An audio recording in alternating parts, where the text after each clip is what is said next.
Hello, and welcome back to another episode of the Working Mama podcast. I'm your host and fellow working mama, Karina O'Brien, and I'm so glad you're here. Today, I'm excited to bring you something a little different. We're kicking off a new series where we're shining a light on the real, raw, and inspiring stories of working mums, just like you and me. These conversations are honest, relatable, and a reminder that none of us are alone in navigating the juggle between career, motherhood, and life. In this episode, I'm joined by Hatien, who generously shares her journey through pregnancy during the pandemic, navigating job loss, redefining her career identity, the highs and lows of returning to work as an older mum. Her story is full of courage, resilience, and the importance about being kind to ourselves. And here's the best part. This is just the beginning. We'll be featuring more real stories from working mums regularly. If you'd like to share your story or if you have feedback on this new format, I'd love to hear from you. You can reach out via DM on LinkedIn, Instagram, or email, or even the website as well. All the details are in the show notes. So let's dive into this inspiring conversation with Hatien. Welcome, Hatien. Welcome to the Working Mama podcast. How's your day going so far? It's going great. I've just done some reformer Pilates on my day off, and I'm looking forward to having a chat with you. This is very exciting. So this is also one of the first episodes we're doing around just sharing fellow working mums stories. So thank you so much for responding to my LinkedIn post. Let's just kick it off and start by telling us a little bit about yourself and also your journey into motherhood. Sure. So I was born in Sydney, and I've lived in Sydney all my life. I work in corporate marketing for the past 20 years across financial services, retail, and automotive industries. And I met my partner in my mid-30s. So I had a geriatric pregnancy.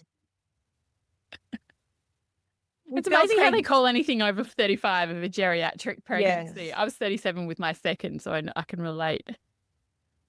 So we felt pregnant naturally when I was 40 during the height of COVID in Ooh. 2020. And I gave birth to my son in April 2021. And now he's 4 years old. Fantastic. And so how was that experience of being a little bit, of an older mother, but also falling pregnant during COVID? Yeah, I think it's being an older parent is great. I mean, you're more financially secure and you've got more life experience. Falling pregnant during COVID wasn't part of the plan. Especially in the height of COVID, my contract wasn't renewed. And so trying to get pregnant, navigating COVID, finding employment, that was an interesting time in my life.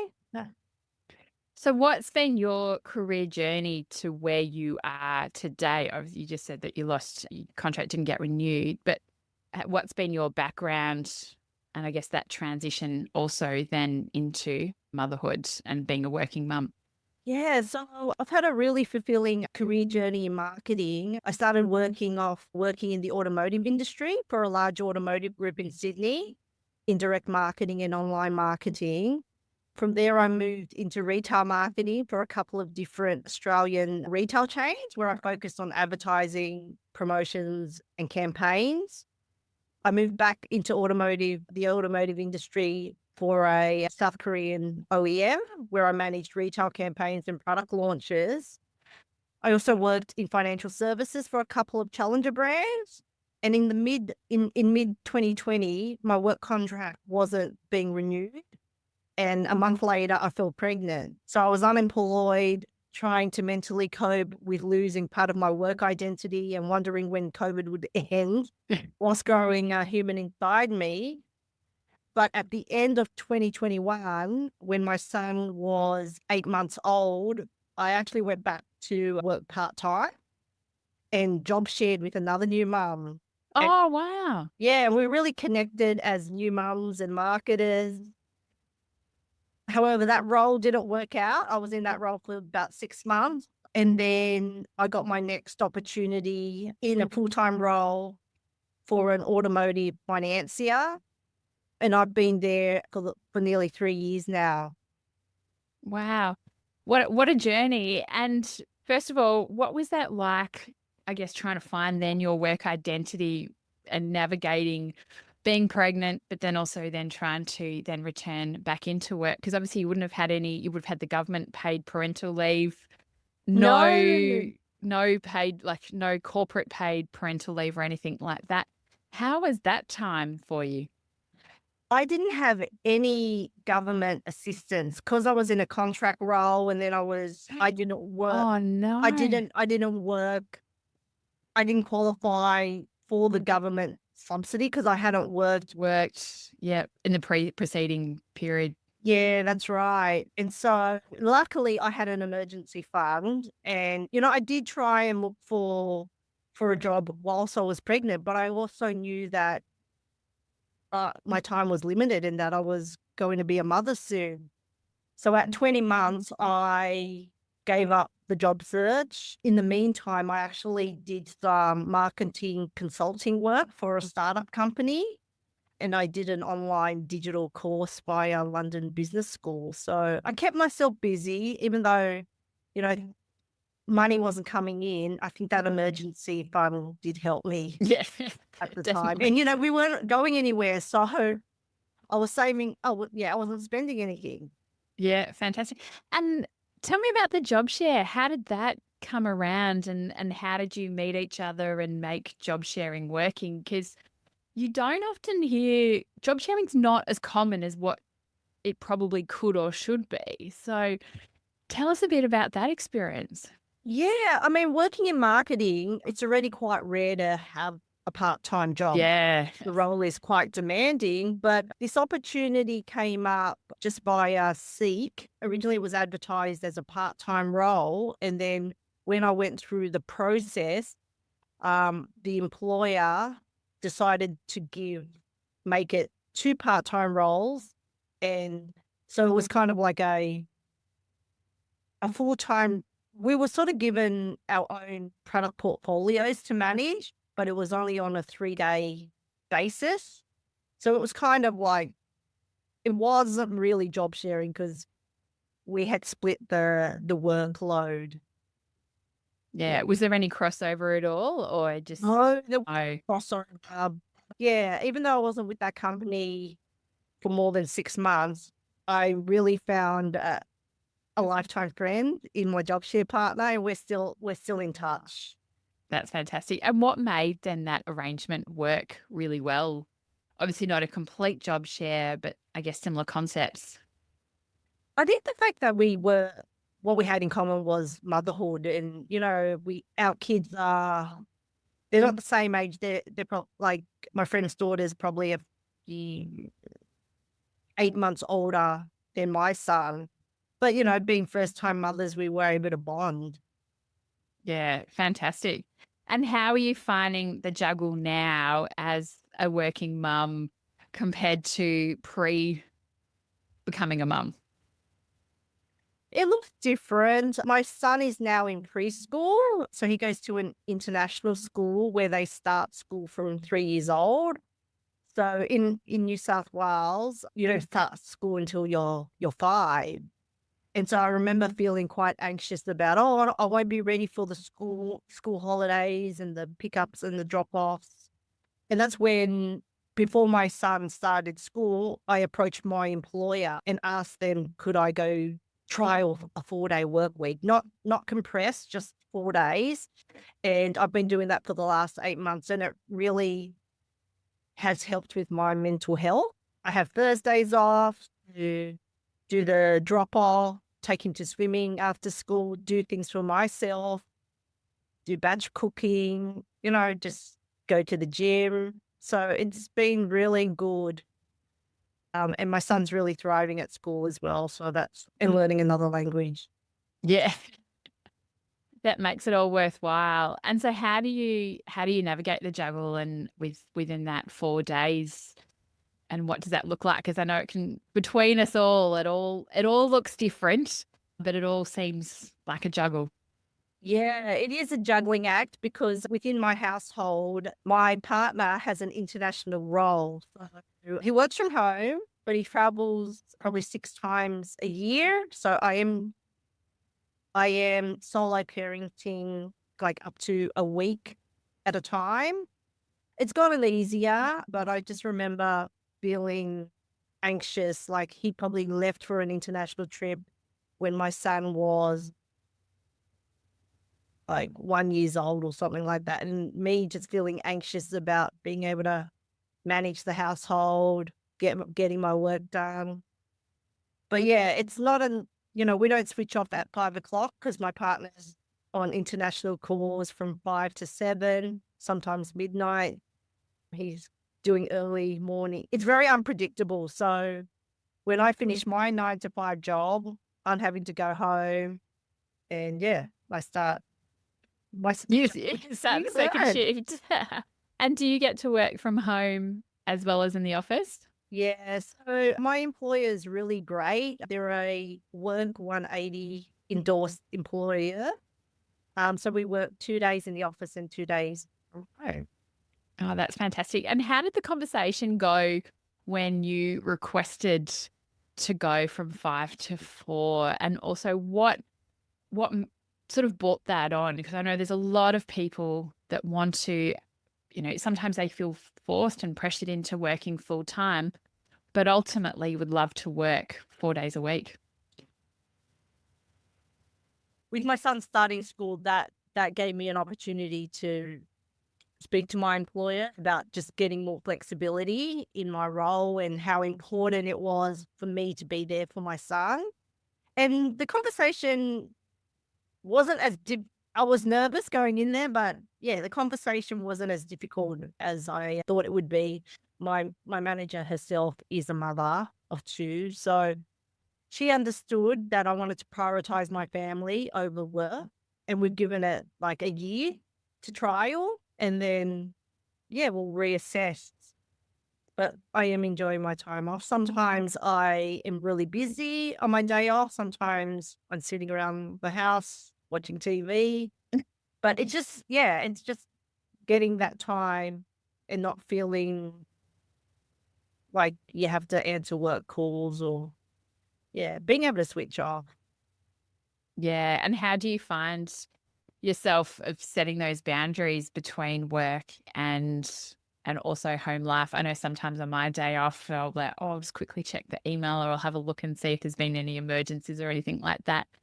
Do you then put some boundaries to make sure, like, right on my day off, I'm not going to quickly check my email or be really clear on I'm not going to do those meetings? Yeah, so I have a work phone which just rung. Yeah. And I don't generally look at my phone or pick up the phone. You just like, right, nah, switch off. Yes, and even then, prior to this call, someone did call me. I did pick up the phone because I didn't recognize it, but I knew it was. I'm just on the deadline at the moment, so I thought I'll break the rule for today. But normally, I switch off. I can do Yeah. that. And do you put an out of office on or is it in your email Yes, signature? yes, I do put it out of office, and it's also in my email signature that I don't work Thursdays. Yeah.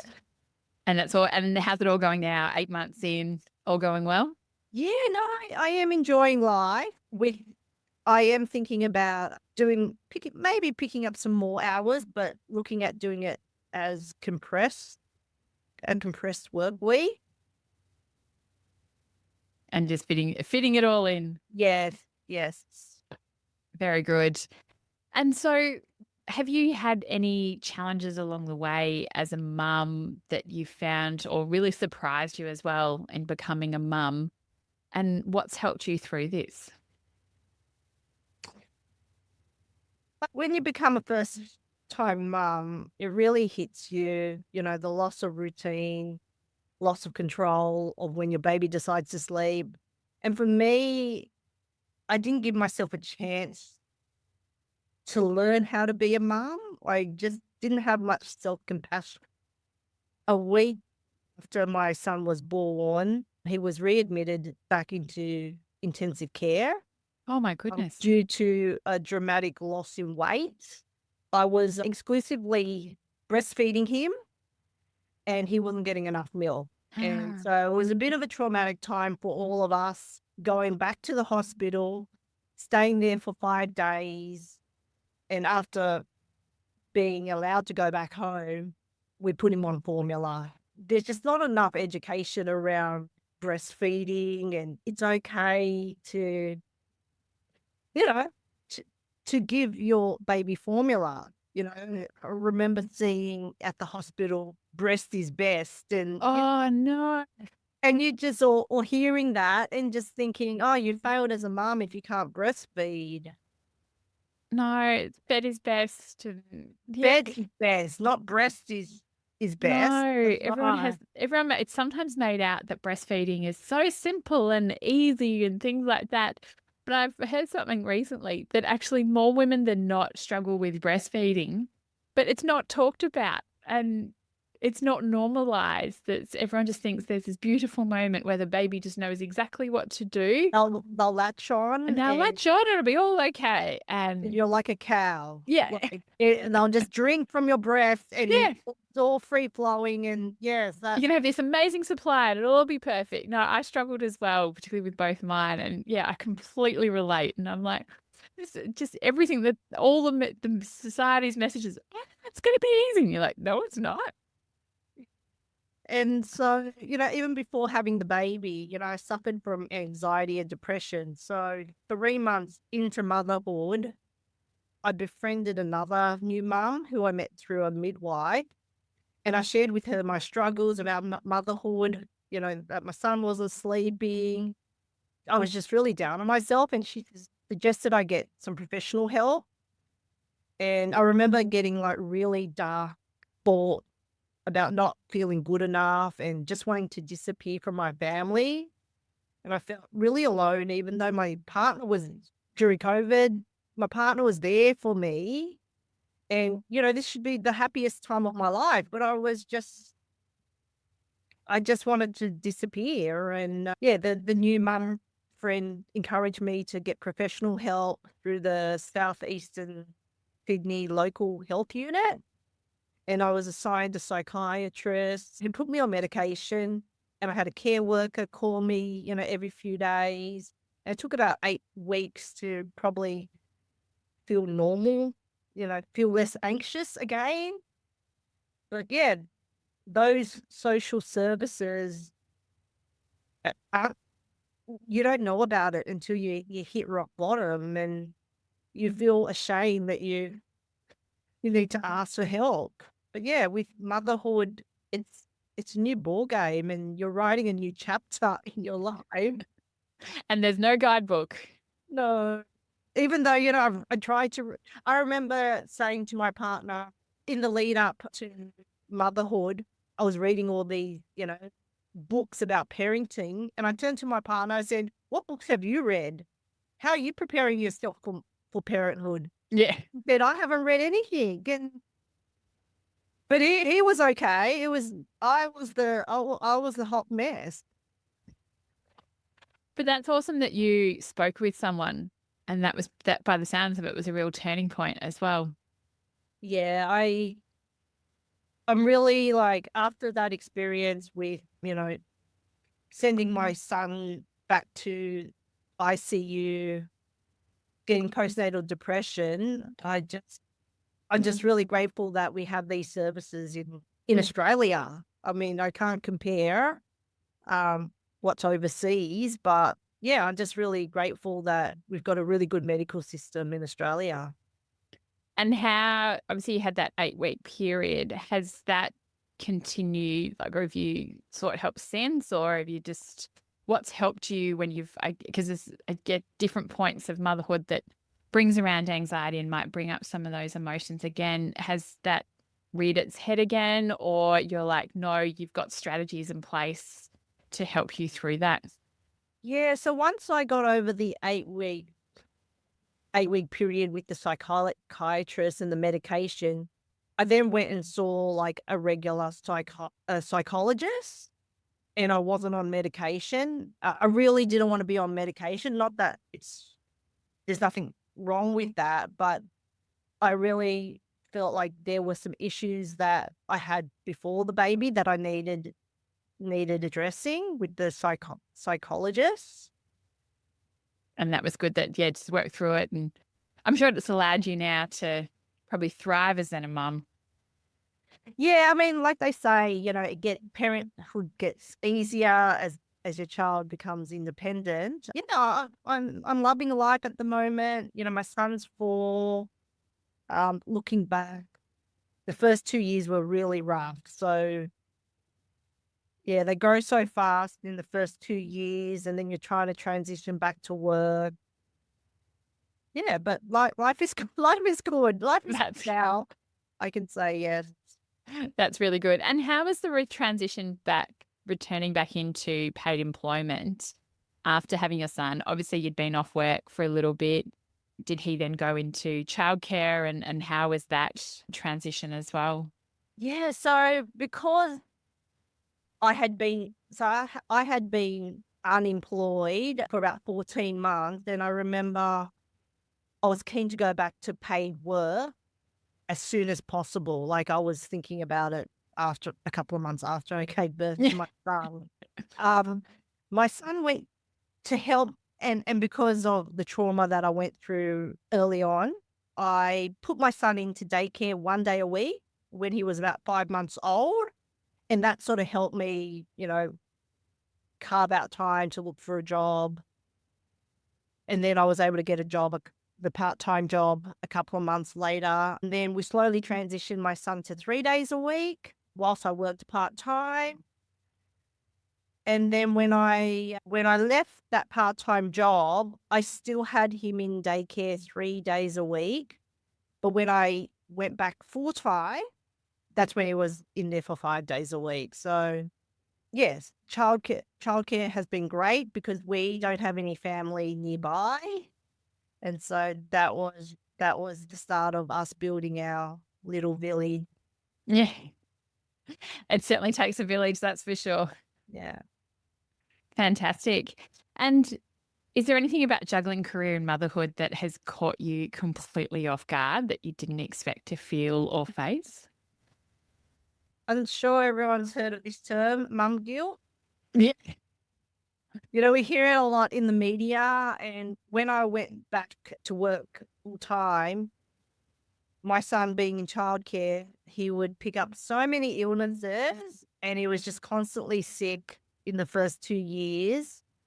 And I just remember feeling guilty asking for time off, given that my manager was a mother herself and half the marketing team was working parents. But, because I had that gap, that 14-month gap, I was thinking that I needed to prove myself again. I didn't want to let anyone down. I had to make up for lost time. But, you know, I'm happy to say mum guilt doesn't exist in my vocabulary anymore. As my son has grown up, I've become more confident in myself as a mother, more confident in work. And yeah, if I didn't get the help from the psychiatrist and the psychologist along the way, I don't think I would be the person I am, that I am now. I'm feeling really happy and yeah. That's amazing. And so I know as you said, there's a lot around there about mum guilt. What has helped you get to where you are now to say guilt's not in my vocabulary? Time and seeing my son thrive as an individual. We've been really lucky in our life, and I think it also comes down to just the life stage I'm in. We're just able to afford many opportunities to travel and, do fun things in life. Yeah, I'm really grateful and I'm really happy at the stage I'm at. That's amazing. So what does a typical day for you look like between juggling work, family and life of the 4 days that you're typically working? Yeah. As I mentioned before, I work 2 days in the office, so that's Monday, Tuesday in the office, and then I work Wednesday and Fridays from home. I have Thursdays off. In between, it's just constantly communicating with my partner as to if he has early meetings, late meetings, when he's traveling. It's just having that open communication with my partner. We used to have a whiteboard on the fridge where he would have to write down when his meetings were, or I'm very much I've gone back since becoming a mother. I've gone back to the pen and paper and Yeah. writing things down just to remember, you know, events that are coming up, what I need to buy in my next grocery run. Yeah. Yeah, so I'm still juggling, but it's gotten easier just trying to build your village. It's really important as a new mom. Yeah. Mm. Yeah, yeah. Yeah. And do you share, how well do you think you share the mental load between all, I guess, the to-do list between yourself and your partner? We even though he travels a lot, there is equal parenting at home. Yeah, and I think that was something that we had in place before having a child. Equal responsibilities in the home, in finance. And what advice would you give to other working mums listening who might be in the thick of it right now? Like maybe think back to the first 2 years for yourself. What would you say to that mum that may be going through a bit of a hot mess? I think you have to be kind to yourself first and foremost. This is a big thing that I have in my life. Create boundaries and run your own race. Like I know with social media, you can see picture perfect motherhood, pictures and videos, but be be present with your newborn and your family. Fantastic. And Hatien, how do you fill your cup and do things for self-care for yourself? Uh, I do reformer Pilates 1 or 2 times a week. I'm trying to get back into weight training. I try and carve out time in advance, and I do like I've discovered contrast therapy, the cold baths Oh, and the wow. I've never sweat. heard of that. Oh, wow. Contrast therapy, yeah, no, it's great. And then booking myself into a beauty therapy or massage once in a while. Very good. Well, is there anything else you would like to share of yourself and your journey as a working mum that we may not have covered off today? Just be kind to yourself and, just know that you're trying to figure stuff out like everyone else is in the world. Yeah, and just enjoy being a parent. Yeah. Fantastic. Well, thank you so much for sharing your journey as a working mum and your story to no doubt support and inspire others. And I think it's a really good call for action. And if you are feeling a little bit down, definitely get the help because it sounds like getting that has been a real turning point for yourself in your journey. Now, if people want to connect with you, how can they get in touch?